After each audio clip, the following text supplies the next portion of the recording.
welcome, podcast listeners. You are here with your host, Mr. BudgetPedalChap. It is episode number 334 of the Fret Talk podcast. You are definitely here with BudgetPedalChap this week. I sound much, much more like myself, as you can hear. You are also joined, of course, by Mr. Matt Quine. So, hi, Matt. Hi, Matt. Yeah, he did the thing. Yeah. I was just looking on our little shared document because we're now in the 21st century where it's not written on a piece of paper. We're using a Google Doc to share all of the notes. And there's a note that's been left on this just by someone called Anonymous Fox. I don't know how, I don't know why, but I shit you not. I'm going to show you this. Look at that. That's a weird note at the top of our shared document that says Anonymous Fox. So, do you know, that's really weird because you've shared it with me and I still have to request edit access if I want to edit it. But that is somebody who can edit. So you've given an anonymous person the rights to edit the podcast, but not your co-host. Not an anonymous person, an anonymous fox. Correct. Sorry. Yes. An anonymous fox. That is, that's a thing, that is it. Right. So episode number 334 of the Fret Talk podcast. It's going to be a strange one this week because it's very much the lull before the big chunk of news that comes at the end of January, isn't it? Yeah. Like it's not like we've got like a massive amount of stuff to talk about in the news.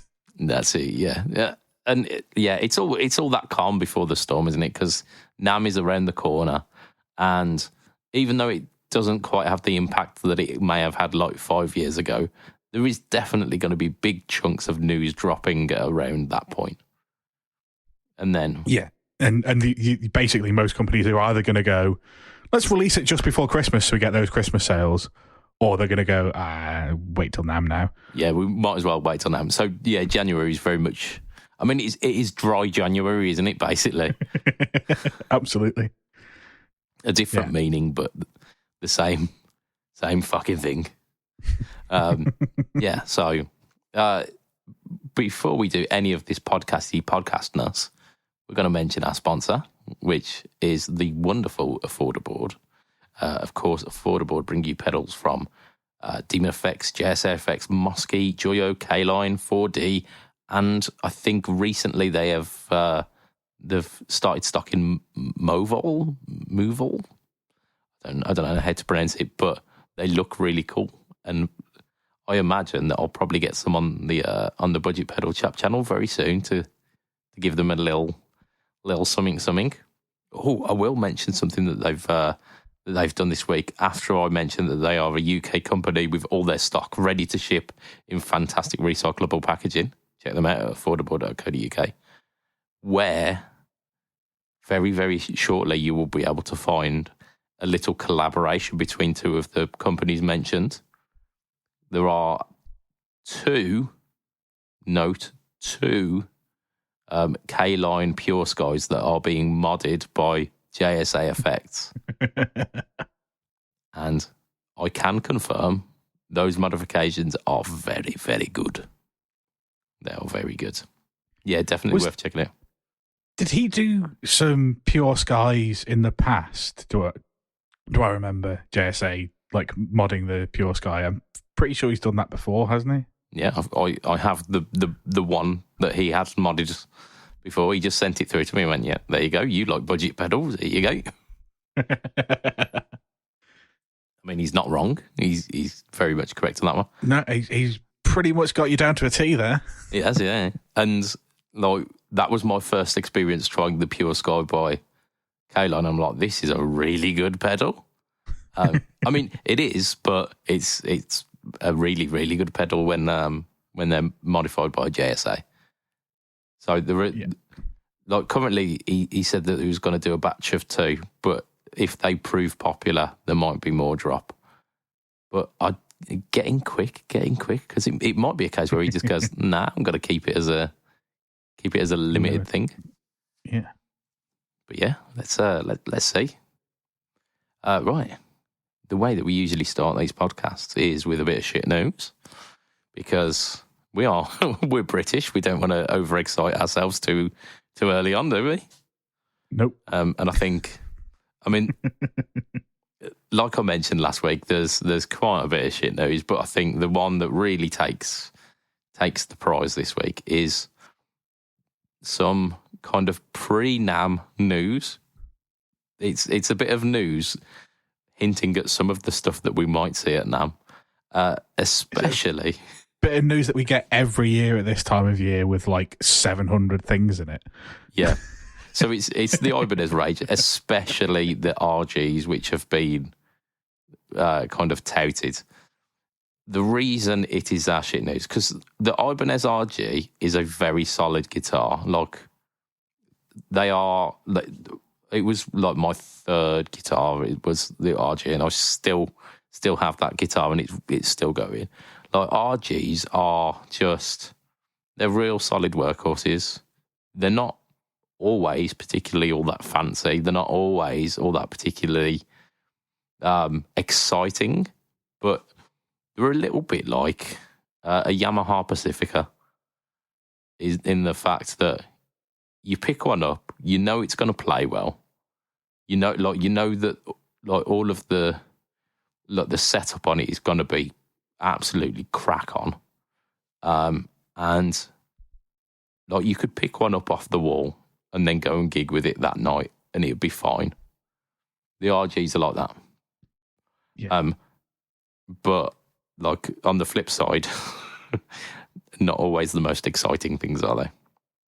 Yeah, and the fact that they basically in like, obviously there will be different tweaks, but like they cycle through like 4 different neck styles and 35 different colours and do just different combinations every year. Yeah, I think they tend to follow the kind of the popular colours and the popular finishes of the time. But yeah. I think, like, when I first started playing guitar, there were a lot of the kind of neon finished RGs, which was kind of cool, coming off the like the arse end of the 80s, like super shredder RGs. And then they went to kind of like more like pastel-y colours and muted. There was some like natural finish ones and whatnot.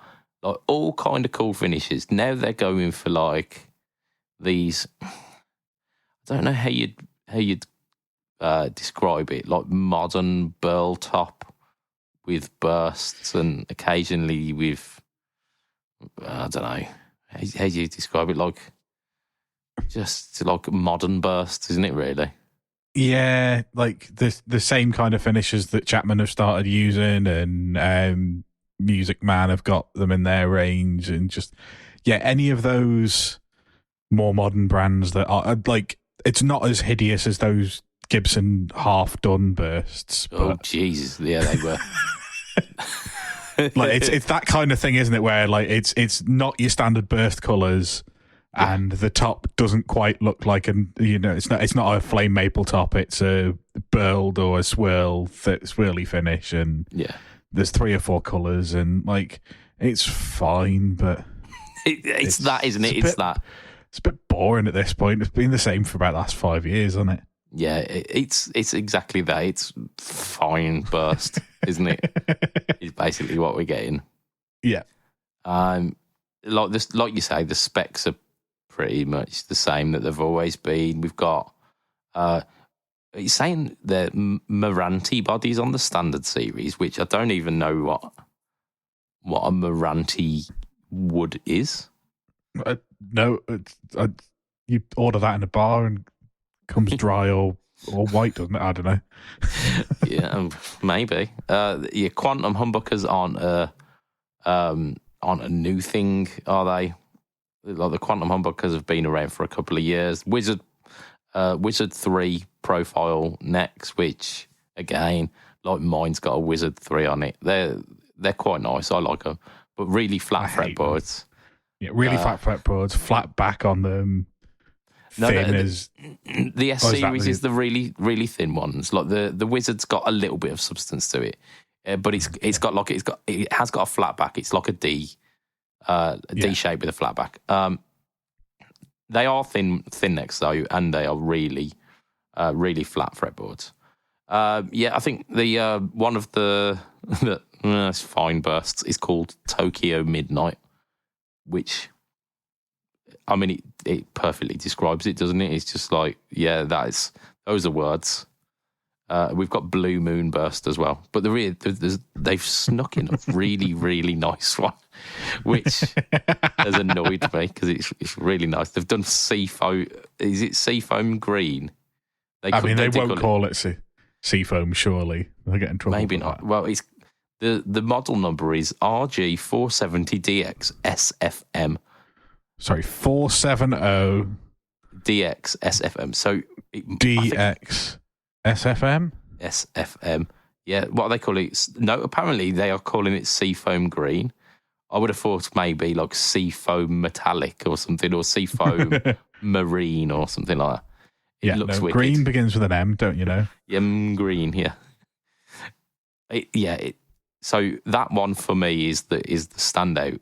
It's just a kind of like upper budget RG, but it's got white pickups on a Seafoam green body, and it looks a bit like it's got the vibe of the old like PGM models, which I am a massive fan of, like the Paul Gilbert Ibanez's. So there is that. They're doing some stuff in the Geo series as well, with Infinity Bookers, which the Infinity Bookers used to be on those kind of the ones, the RG 470s. So it's good that they're like upgrading the Geos so that they're not completely rubbish, because they used to come with like unbranded humbuckers in there. Yeah. And then there's a couple of like the premium and the premium series, like the RGT, and then coming in at like 1,400 quid. I assume they're kind of laden with like Duncans and stuff. Maybe, I don't know. Does it say? Oh, there you go. Damasio Air Knot and Damasio Tone Zone. So yeah, they're kind of cool. And what they've done with those as well to make them a little bit cooler is they've got like these weird split block inlays. So like a block with like a slash in the middle of like perloid. Yeah. I bet they'll be good. I bet like they'll probably be really good playing, like really, really well, good playable guitars. Stainless steel frets as well on those. And actually, they're the €1,400. They're 12,690 in terms of like actual money. So actually, hashtag Brexit means Brexit. Yeah. So these ones, like when you get up to that, you get proper basswood rather than whatever it was, meringue bodies or whatever it was called. Basswood was always considered like an affordable option, but apparently now it's the premium version. And like the ones with the wiggle sticks have got the Edge Zero system, which the Ed Sheeran system. the Edge Sheeran, it only allows you to play the first three frets. No, the Edge Zero, it's got like Edge Zero. Sorry, I genuinely heard Ed Sheeran system. I was like, what? Yeah, like the Ibanez Edge, the Edge Zero systems are fantastic because they've got this like mechanical like counter lever in the back that if you break a string, usually like if you break a string on a Floyd Rose system, you're fucked. Whereas like this, the 0 point system counterbalances and like puts you back to the 0 point, so that if you do break a string, you're not completely. You don't have to put the guitar down immediately. You can finish the song first. Yeah, basically. So look, they are legitimately good, good systems, and I think the ones that they used to have on the S series had like a ball bearing system rather than a knife edge. So rather than you're using it for a bit and then the knife edge dulling and then your guitar never staying in tune. It works on like a ball bearing hinge. So, like, it'll last for years. Yeah. But despite all of that, they are just kind of burst RGs, aren't they, really? So, yeah. I worked out what the M was for SFM, by the way. Go on. Seafoam green matte. That's a matte finish. High matte finish. Yeah. Oh, so they have got some stuff. I think they've released a series of like the S series as well. They've released a bunch of those, which it is what it is. Like, I really don't like the S series because they're very like the bodies are thin, the necks are thin. Yeah. It's just they weigh about the same as my little finger. Yeah, the whole point of them was that like they were really thick in the center where the pickups were mounted to it. Yeah. So you'd theoretically, because they were made out of mahogany as well, so you'd theoretically get like really thick tone, but then the rest of the body contoured out so that it was a light and enjoyable playing experience, rather than strapping half of a tree to you and then after half an hour realising this is a bad idea. Gibson, I'm looking at you. But yeah, my old guitar teacher used to use S series, and they played nice enough, but I could never get on with the neck. I used to cramp up halfway through a lesson, and not like I usually took my own guitar, but occasionally if I forgot a guitar, he had like 4 S series. The S stands for shame. But so like I'd play up and like in the lesson, like my hands would start to cramp up, and it's because to me it's so awkward to play that thin neck because it completely changes the way that you play guitar because you're missing half the guitar. Basically, it's that, isn't it?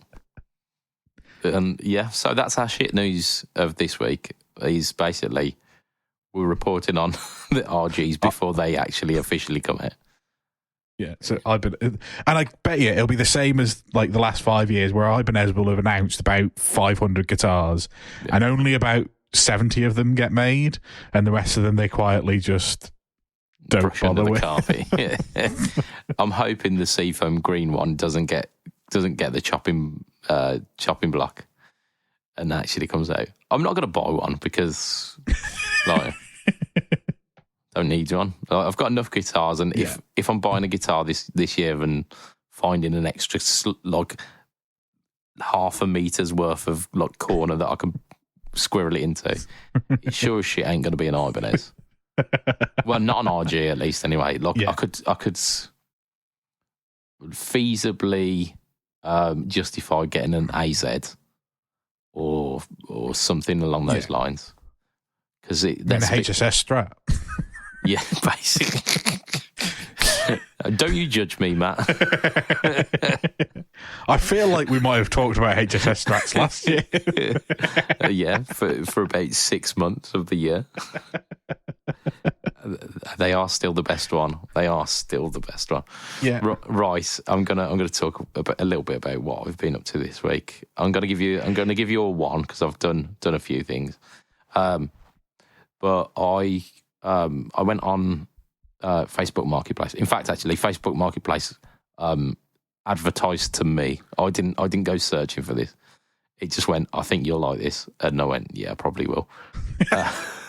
So there was a Behringer pedal that I've heard some really good things about cropped up on the Facebook Marketplace, and it was going for a pretty decent price. I'm not saying it was like the absolute steals that you used to get like 5 years ago, back before Josh Scott had released that video saying, Behringer pedals are wicked, when you could get like 2 of them for 15 quid delivered. No, it's not that good, unfortunately, but I don't feel ripped off for paying 20 quid for a pedal. No, it was like 25 quid, I think, actually. But yeah, so I bought the Ultra Vibrato because I've heard good things, and apparently it's a very good VB2 clone. I know that Boss do the VB2W these days, but when when they first started producing these ultra vibratos, Boss weren't producing the VB2. And they still don't produce the VB2 as its original thing.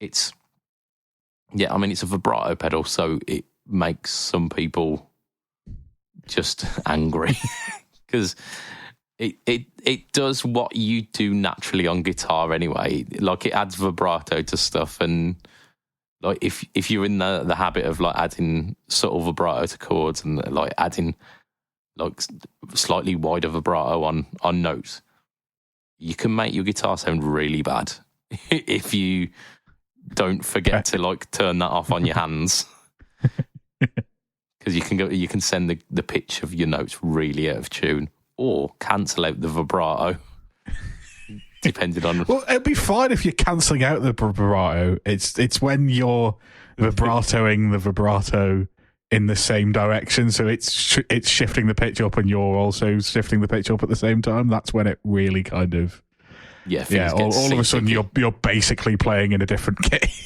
yeah You've gone from a little bit of vibrato to playing a semitone out, and no one wants that. No, I mean, I really like vibrato. Like, it's one of those modulation pedals that I don't reach for all that often, but when I do switch it on, I have a massive smile because I forget how good it is. And like everything at 12 o'clock, it's subtle enough that it just sounds really good. It obviously goes more than that, and you get like the sea-sickening, like proper wobbly wobble. And if you dial everything back a bit, you almost get like a kind of shimmery overtone rather than like a vibrato going on with it, which is kind of cool. But it's also got three modes on it. It's like a little dip switchy thing on the front.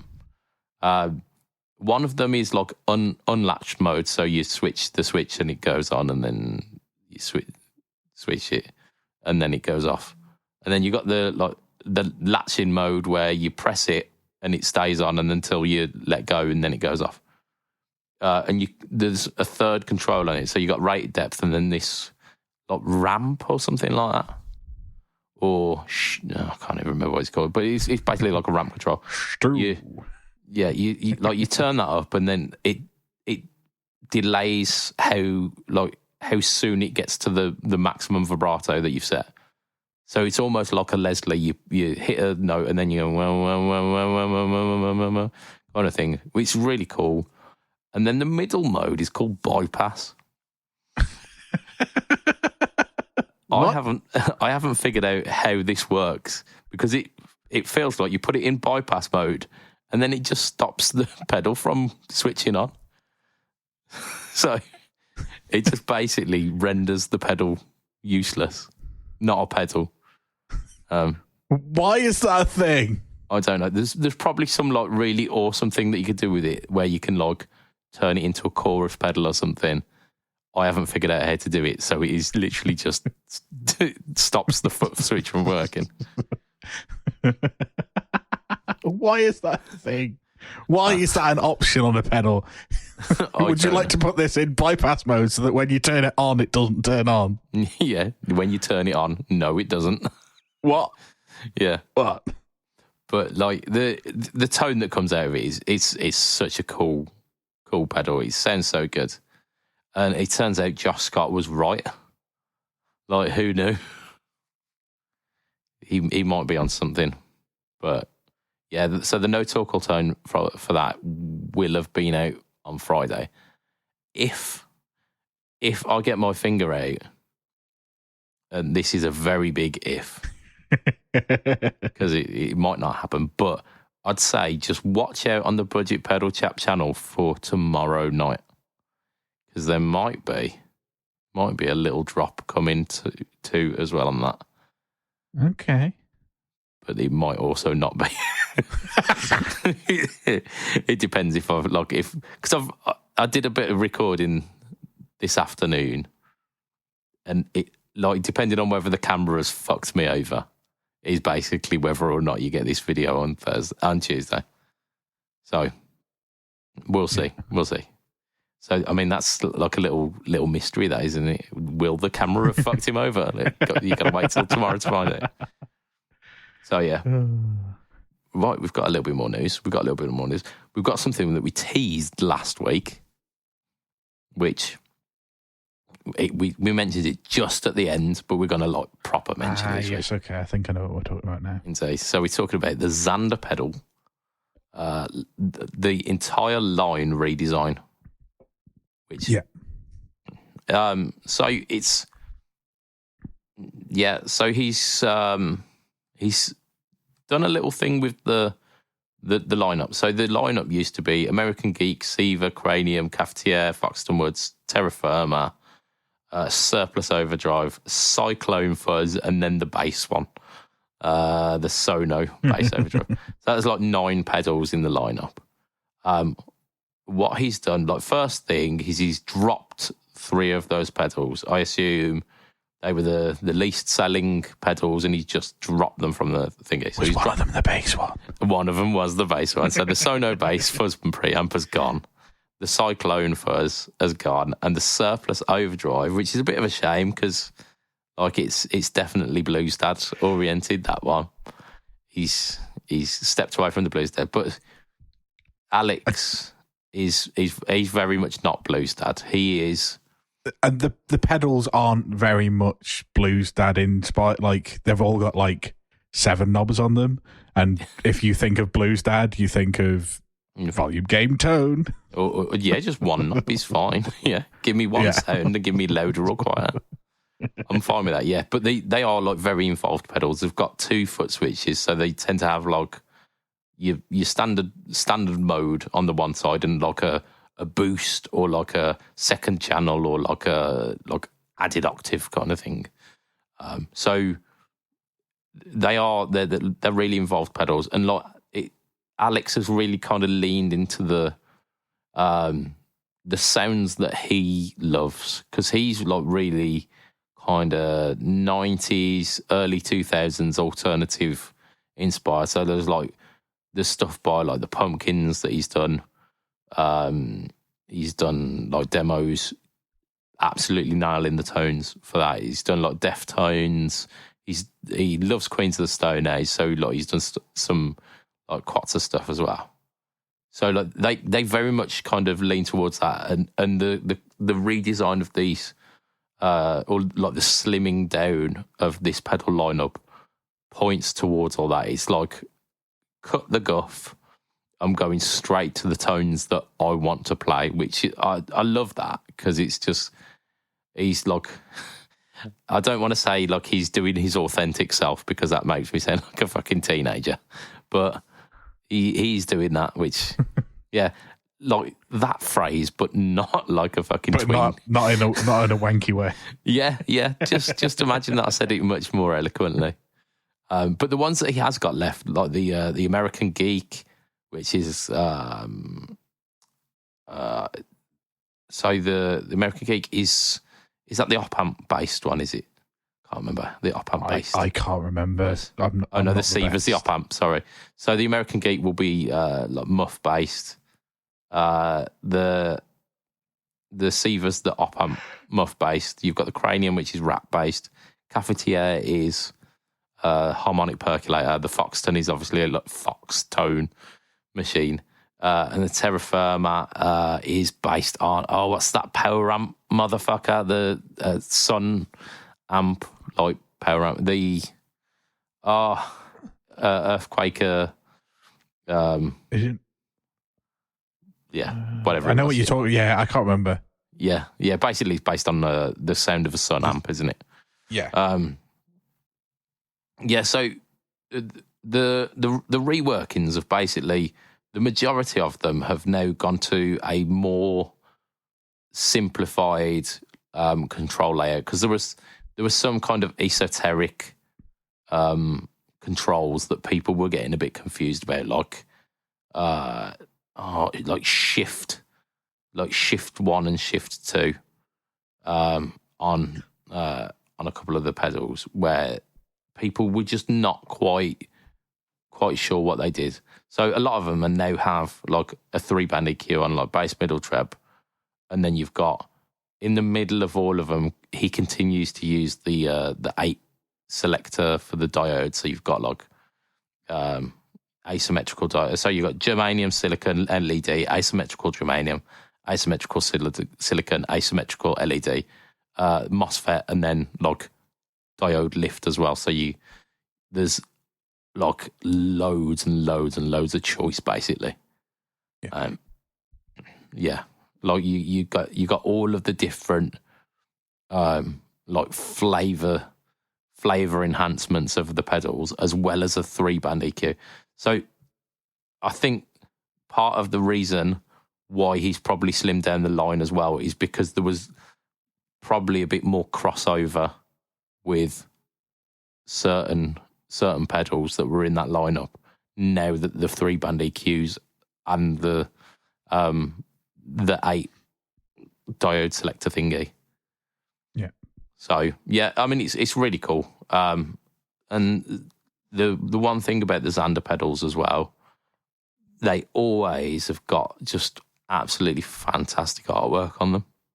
Because Alex is brilliant, don't they? He's a bit good at like doing the old drawing stuff, isn't he? Yeah. Yeah, because I think like when he first started, the designs on his pedals have always been like really good because like he's got a background in graphic design, but they didn't have that kind of cohesion where it was like there were a couple that looked very similar, and then there was another kind of design style and another one. Then he kind of he homogenized the graphics, and then like at the end of last year as well, he did the Blackout series as well. But he's now kind of absolutely nailed that look, and it looks like a cohesive pedal line. And yeah, I wanted to shout out to Xander because like there's some cool stuff. Like there's some really cool stuff, and Alex is a really cool chap. Yeah, like he's really sensible. Like considering that they are like hand produced pedals within the UK, you can be talking upwards of like 200 quid, 250 for like hand produced pedals, especially with the price of components having gone up as well. Yeah. And especially considering the amount of controls on each of these pedals, you would be expecting to be pushing those kind of upper limits. But these are all 149 quid. Okay. Which, like, for me, that seems like a... Yeah, very reasonable. Pretty reasonable price, yeah. Yeah, so, like, hats off to Xander Pedals for, like, a big start to 2024 with this. So, that's really cool. Matt. Hello. Have you done stuff this week?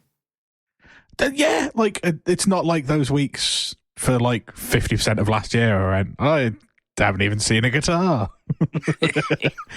So I'm starting off 2024 in a much better way. So yeah. One of the things I was talking to you before the cast was I want to make sure that I play all of my guitars this year, because I realised that I don't think I got the Caberneter out of its case in 2023. Like, when we started this podcast, you would have made that version of Matt very sad. Absolutely. Like, I've made myself very sad realising it, because, that was my main guitar for the best part of 6 years, I would say. Yeah. Maybe even 7 years. But yeah, like, I think it's 10 or 11 years ago now that I've had. So, I've had the guitar a long time.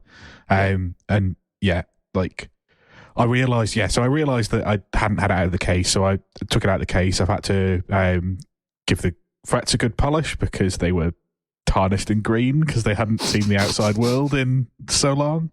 Give it a restring, and just basically, one of the things I'm definitely going to do. I want to do two things, really. I've never taken like a family photo kind of thing. You know, when people put all their guitars in one location and take a photo of all of them at the same time. Yeah. I've never done that ever. So I want to get one of them done, which means I've got a couple more guitars to get to. But like the ones that I'm going to be using going forward. So I'm selling the Variacs, so that won't be in there. But like I want to do that. And so that was part of the reason I picked this up. But I also picked up the guitar and went, I remember why I used to play this all the time. So it'll have to come to some gigs with me this year as well. Good. Yeah. But yeah. So I've pulled that out, and my next guitar on the list is the Squier Classic Vibe Tele-Custom that is in the Open G tuning. That again, I probably haven't used in about 6 months. Yes, because I kept forgetting to take it to gigs, so we dropped those songs because I didn't have a guitar in the right tuning, and I'm not in the middle of a gig retuning the entire guitar for 2 songs to retune it back again, because that's ridiculous. Yeah. So I just we dropped them songs because I kept forgetting to take it to gigs, and it's just sat in my kitchen for the last probably 6 or 7 months. So that's on the list to do. And then the other thing I remembered is when I bought the wiring loom off Fletch, I needed to drill out one of the holes for the switch because I was converting it from a Gretsch style to just a master volume, master tone, and a 3-way toggle switch. And there's three things next to each other. And I was like, okay, oh great, I'll put it in there. Then I drilled out the wrong hole for the switch because obviously the switch is bigger than the pots. And I was like, oh, it's fine. I'll just twist it round and make it work. And obviously fucked the bloody the wiring loom because I was stretching wires where they shouldn't go. Probably shorted something. So I managed to get it working in that those pickups work and the pickup selector works, but neither the volume or the tone does anything. So I need to take that to a tech to get somebody to fix it because I sure as hell ain't gonna do that. No, considering. The last modification you did was trying to force it into a hole that it weren't supposed to go. Yeah. So I had a few bits. So that needs to be sorted. So I've been going through and working out what I want to do this year and that kind of stuff. Yeah. Which is all well and good. And then I suppose quite a lot of our followers will know that one of our former Patreon backers, Doug, had a giveaway as part of donations towards his eldest son, I think, Tim, who's had to have a heart transplant, and it fantastically has now had the heart transplant. But as part of encouraging people to donate, did a bit of a raffle kind of thing. Yeah. Where as long as you donated over a certain amount, you get an entry into a raffle. And he did the draw for that last weekend, and I managed to win something, which is excellent. So I've got Rare Buzz Effects, who are not somebody that I'm particularly au fait with, but from what I can see online, they don't really ship outside of the US. Mm-hmm. So, but it's what I've won is a rubidium fuzz, which seems to be based on it's something that's based on a big muff pie. Anyway, it was based on something else that was based on super tone bender. I don't know what a super tone bender is, but I'm sure other people will. I'm not au fait on my classic fuzz pedals, but I'm sure it'll be great. So I've got one of those on the way from the States. So at some point I'll try some new fuzz sounds because I don't think I've ever tried a big muff or anything based on a big muff. Okay. I mean, they straddle the line between fuzz and distortion, and it's more distortion than it is fuzz. Yeah. For the most part, yeah. If you really slam it, it gets up to that fuzz kind of zone. But it's like they were advertised as distortion units, weren't they? Yeah. And then people just went, it's kind of fuzzy as well. So it straddles that line. Yeah, they're interesting. They're not my go-to usually, but well, I think a lot of people say they get lost in the mix, don't they? The muff style circuit, because it's got that scooped mid sound in it. Yeah. If you slam it with a tube screamer, you're all right. Yeah, you're right. Some of the muff variants like notice that and fix that. I say fix it. It's like it's a feature of the pedal. It's what it's supposed to sound like, and you've always got the option to turn up more. You know, only if you want to piss your bandmates off. But yeah. Like it'll be cool to try something different, and it's just, it was a nice bonus. Obviously, I donated more to help out with everything that's going on there, but it was a nice kind of bonus that we managed to get some cool prizes. I mean, there's some really cool prizes being out there. Like the main prize was one of the 60 cycle hum boards along with a guitar. So like there were some really cool prizes that were given out, and like loads of different plectrum companies and pedal companies. I think there were 3 or 4 Wampler pedals in it. So it was cool and a nice thing to have done, and I've managed to look out and win a fuzz pedal out of it. Yeah, I think there's been a massive massive outreach in the community who've just kind of rallied around it, because I mean Doug is an absolute legend in and of himself, and he's active in all of the guitar communities, and he's like universally loved. Yeah. So being able to help out Doug and his tribe, like people have just kind of jumped on that and like just thrown prizes in with it. So it's really heartwarming to see the guitar community like come together for such a good cause. And the links are always open. I think we might have shared it in the group, but if we haven't, we're definitely gonna share it again.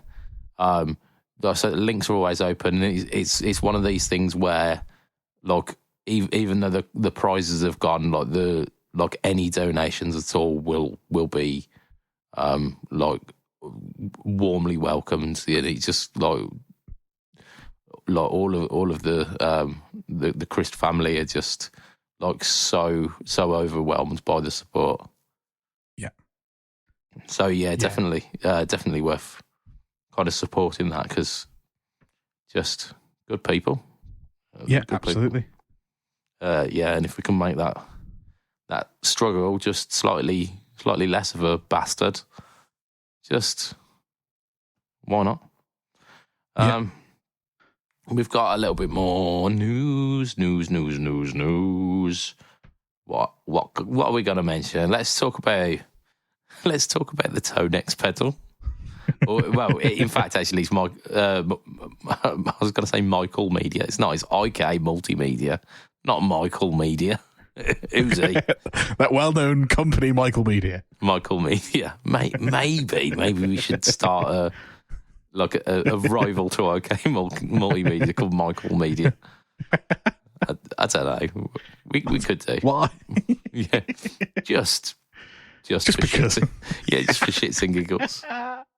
But yeah, so they've released Tonex 1.5, which it's not just to do with the pedal. It's their desktop, because like the Tonex thing isn't just kind of limited to the Tonex pedal, but it's like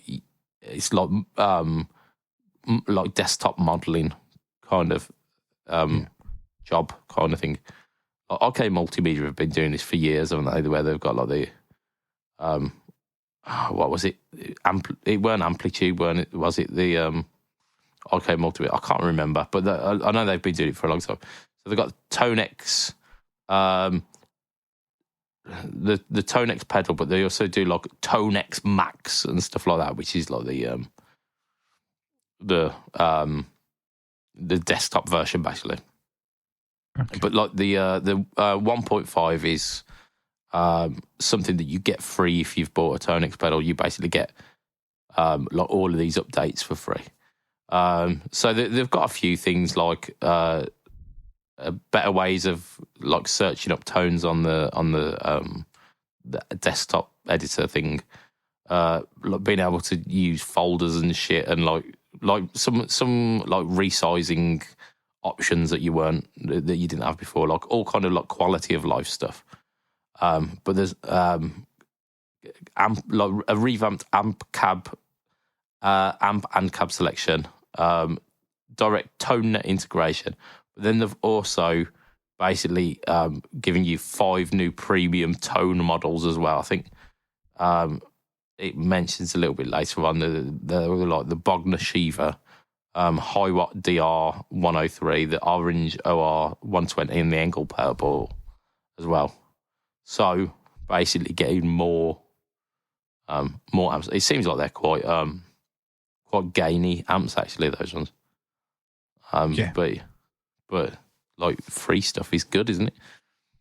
Absolutely. And like I think it was before the cast that we were talking about this, but like any company that is supporting those kind of units, people are going to gravitate towards over those companies that don't support those units. Like if you're aware of a company continuing to support those kind of things, you're more likely to gravitate towards that company. Like we were talking about the Helix, and just the support that's had means that even though it's been out for 8 years at this point, it's not the same unit that people bought 8 years ago, but those people that bought it 8 years ago have got the updated unit, and the people that are buying it now are getting all those extra features for the price that it pretty much was 8 years ago. So like everybody is a winner.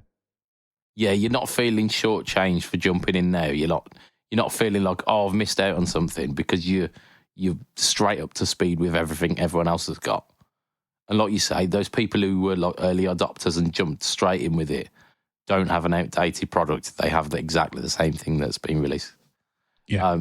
And it's not been just an option of like, oh, you get a few new pedals, a few new amps. They've done like whole reworkings of like the cab system and stuff, where they've looked at ways of like reducing the DSP load so that you get more out of the unit that you've got. So like, yeah, it shows like from this that IK Multimedia are supporting the thing that they released, because that's like got to be 6 to 8 months ish old, maybe a little bit more than that. But even so, it's within the first 12 months they've given a whole like a 1.5 update that's given them a whole load of extra stuff. And as long as they continue that, I think people will start to gravitate towards it more. Like you won't just have those people that were early adopters. You'll end up with a bigger community, like what's ended up happening with the Helix. Yeah, and I've got to say, the Tonex amp modelling is some of the best that I've heard. So it's really, really interesting to see that they're bringing out some new stuff as well. And of course, you've got the option of like if you get the additional things, you can like capture your own stuff as well, which like not necessarily for me. I don't really have the time or the inclination to put that much effort in. Yeah. However, like if you are one of these people who've got like a bunch of amps that you know and love and use, you could capture those into your unit, and then you've got those units on the go, like around wherever, and like really good quality modeling as well. So like it's really cool. It's cool to see that like companies are supporting their stuff. It's certain other companies need to be jumping on that bandwagon, shall we say? But like good on you, IK Multimedia. We might leave you alone. We might not do the Michael Media takeover. Just, you guys are cool. Yeah. So I wanted to mention a little bit more of what I've been up to this week, because I've been an adult. I've had these Harley Bentons. So I've got those two Harley Bentons, the Fire Mist and the Fusion 3. And I love these guitars, but they've been house guitars, because the only guitar strap that I've got is a very, very embarrassing one, which I'm not about to share on this podcast. But it's a very, very embarrassing guitar strap, basically. So, I mean, I have played them out. I've played them at shows, but I wasn't so cool with it. And I wanted to be able to like make them part of the family. All of my guitars have got like strap locks, and they've got their own strap.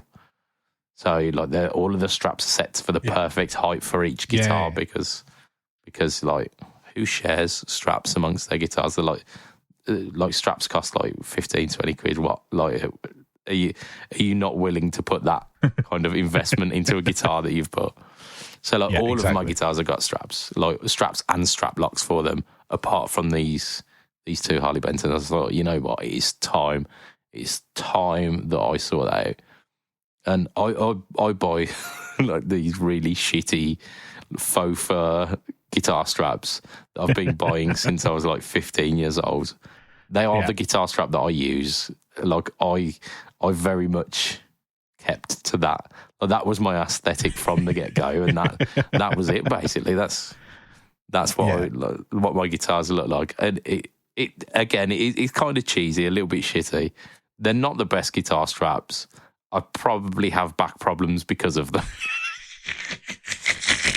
But it's a decision that I made when I was about 15, and that's what I'm sticking with.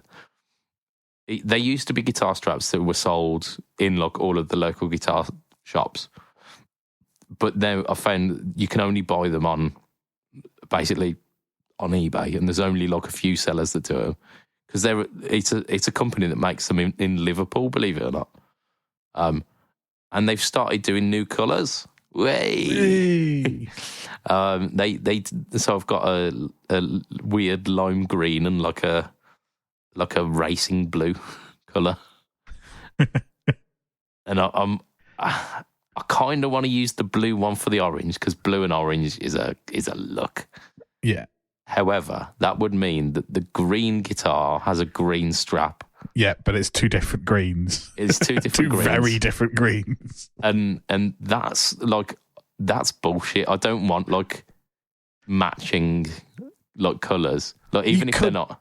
You could take one of the other ones off a different guitar and swap the green onto that one, and then have the green guitar have like a pink one, for instance. Oh, that would be good actually. And I do have a pink strap. Because I've got one of the fluffy pink straps, and I had it on a guitar for a while. I think I might have even had it on the Pacifica for a while, and then sold the Pacifica. And then I realised that the strap that I used on my acoustic guitar was fraying. So I now use the fluffy pink strap that is like the most metal guitar strap in the world, and I use it on my acoustic guitar. And I like, even if I'm doing an open mic, I will stand there unironically with a big-bodied acoustic guitar singing whatever it like, you know, poppy nonsense song with a fluffy bright pink strap over my shoulder. And as you should, like I say, all of my guitar straps have got these fluffy things. I've got like tiger stripe and leopard print, and like there's excellent. There is absolutely no tact to be had in my guitar strap world. Yeah. But like, there's purple. There's what else have we got? Like there is a pink one. As like you'll have seen if you watch any of the BudgetPedalChap or PBOD videos, that my Variax has got a red fluffy strap. Yeah, that is the one, and like I'm not changing that one because it's red and black look nice. Correct. But yeah, so I've now got a blue one and a green one, and I bought matching strap locks for them as well. So they are now officially part of the collection because they've got the straps. I say that I've got two instruments that don't have the strap locks on, and they're both basses. So I think my one bass has got the strap lock pins but doesn't have a strap for it. The other bass, which is a PV Millennium, which happened to be like my first bass guitar, the strap pins are so eroded that they basically come out and the holes are too big for for screws anymore. So I mean that's that, isn't it, basically? I I mean, that's repairable. It is, but I kind of like the fact that it's janky. Fair. So, I mean, what I really need to do, because I don't use that one for like tracking bass on any of the stuff. The PV's all but retired because the pots are really scratchy, and I can't. It's like the pickups are really powerful in it as well, so it's really hard to get it to sit nice without like blowing out the interface and whatever I'm running it into. So I use the Ibanez sound gear that's over here. But I've got one string on it that's new and then 3 that are about 10 years old. I mean, it's not fine on a bass because you just always run a compressor on a bass, so you can't hear the instrument anyway. No, like the tone is audibly different. So I need to like strip the strings off and start again, basically. Or see if I can source a really old A string that's not broken. I mean, I do like the kind of the slightly dead tone of the strings, but I should just buy a set of strings. Yeah, you should. The problem is bass strings got expensive. Like they've always been expensive, but bass strings got expensive. Are they? I don't know anything about bass strings. I'll tell you what, I'm going to do a quick Google now and see exactly how much a set of, because like we all buy rotor sound bass strings because they're the cheapest, because all the rest of them are really fucking expensive. So currently a set of roto sound bass strings, I mean, there we go, Strings Direct are my go-to. Oh, that's not as bad as I thought, actually. $16.95. I mean, that's still more expensive than guitar strings, isn't it? I mean, you say that. Actually, some sets of guitar strings are coming in at that now these days. Yeah, but nobody's buying. Like the Elixir stuff is premium, and like I've just bought 6 packs for £50 of the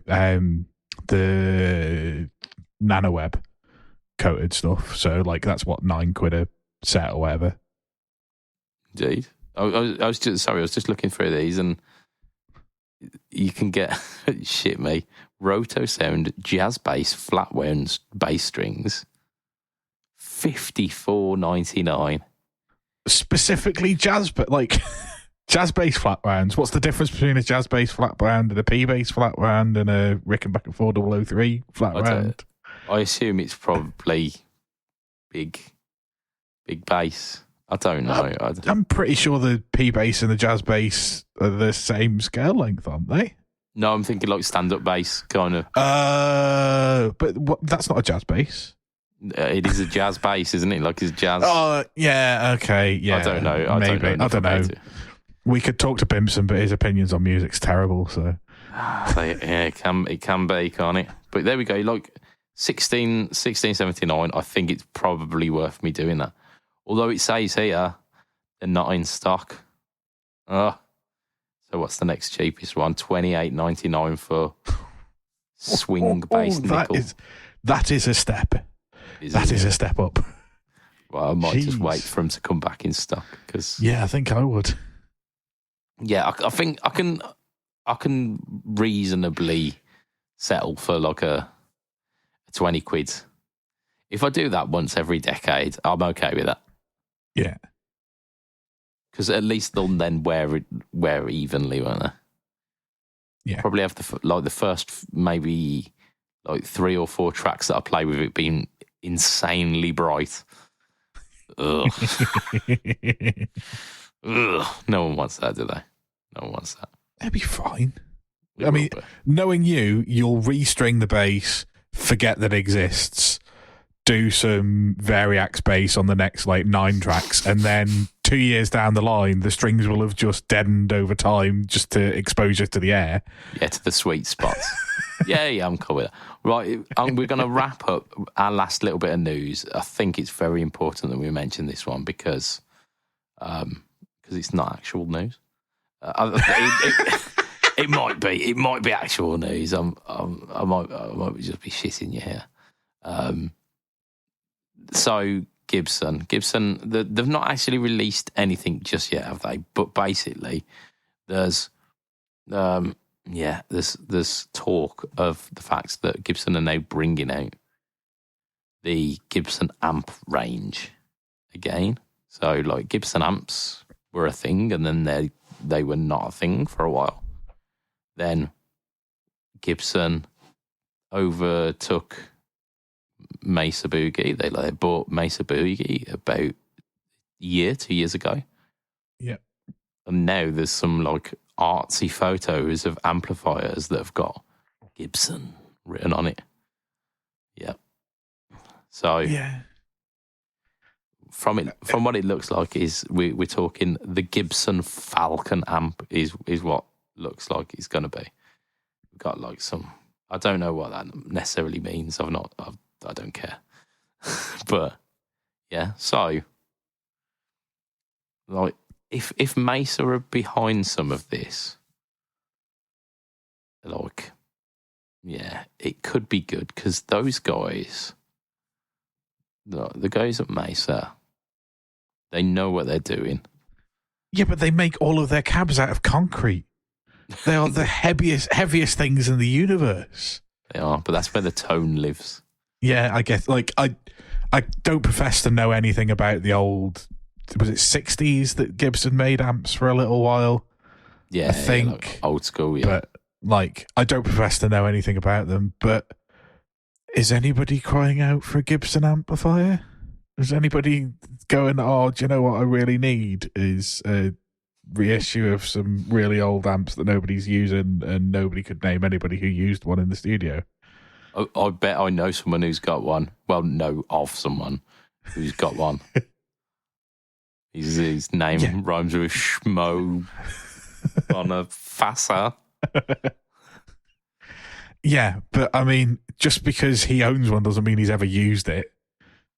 And even if he has used it, he's forgotten that it exists already. So it's not that good, is it? It's not like it's a Dumble or like a 50s Fender or any of the other things that he actually uses. I don't get it. Is it just more fanboy lip service? I mean, potentially. I mean, it's another branch in Gibson's whatever. I've run out of enthusiasm for that sentence halfway through. So here we go, like 1960s Falcon 20. So the Falcon 20 looks to be based on the original Falcon. I always remember the Gibson GA being an amp, but yeah, apparently this is that, the GA 19 RVT. Originally it was a 14-watt combo amp, introduced in 61. But then discontinued not long after that, basically.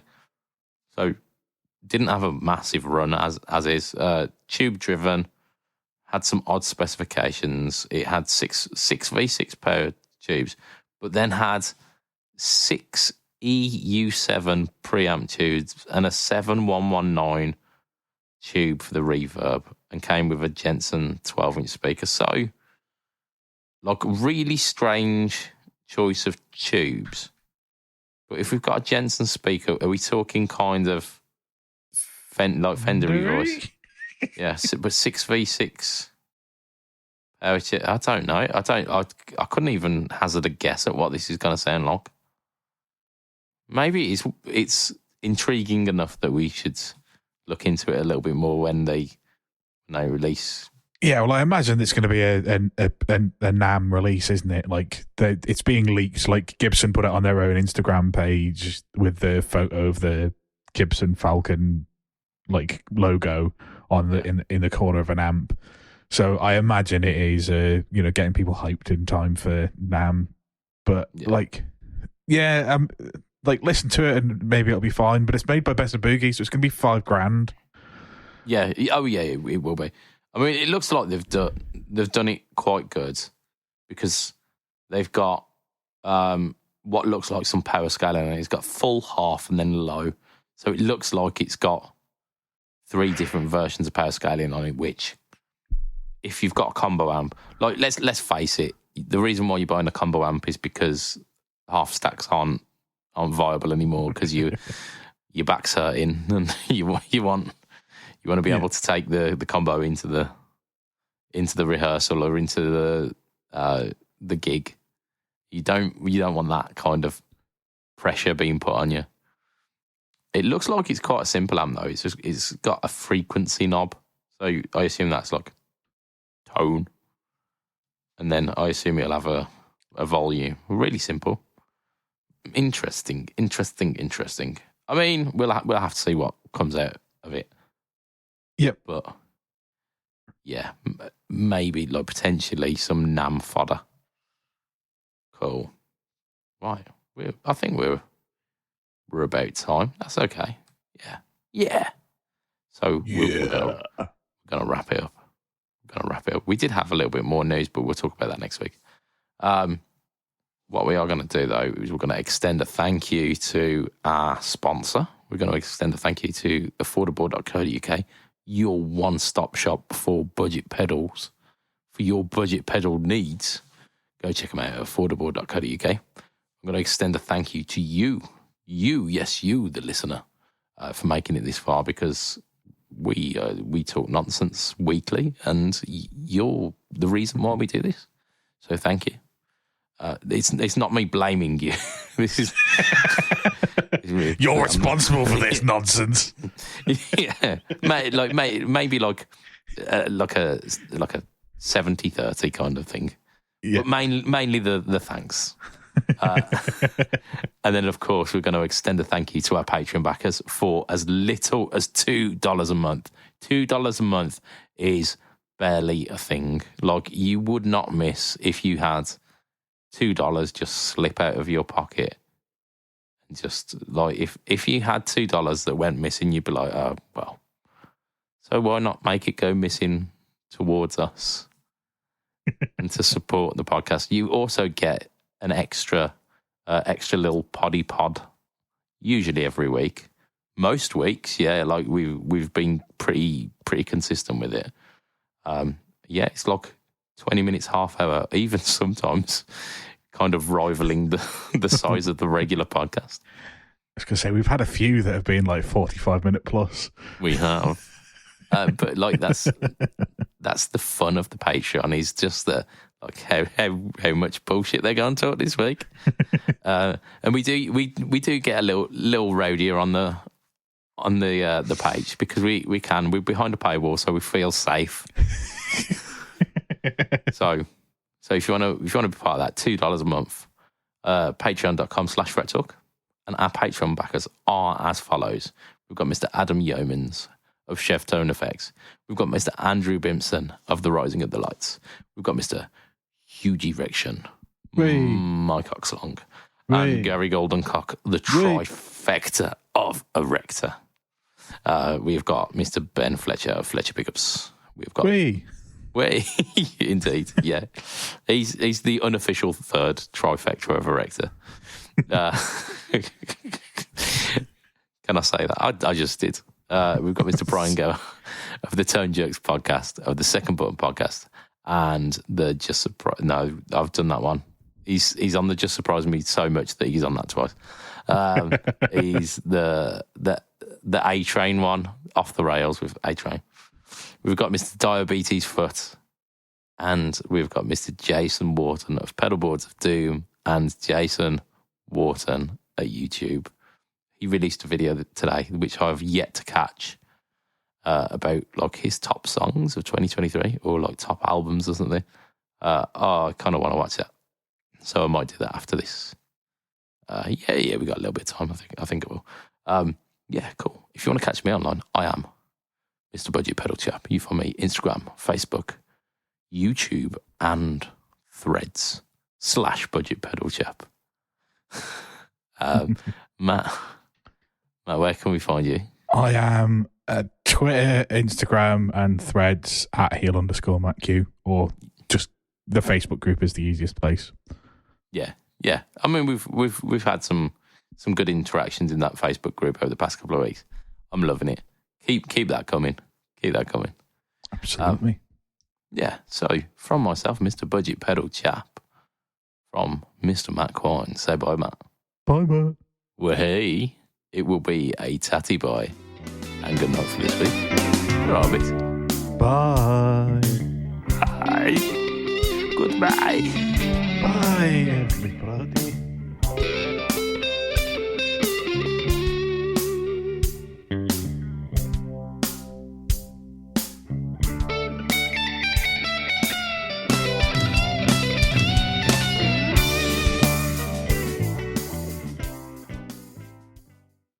I accidentally took my cat's meds last night. Yeah. Don't ask me how. Wait. Yeah, I think that's perfect level for it. It's fucking shit, isn't it? But it's brilliant.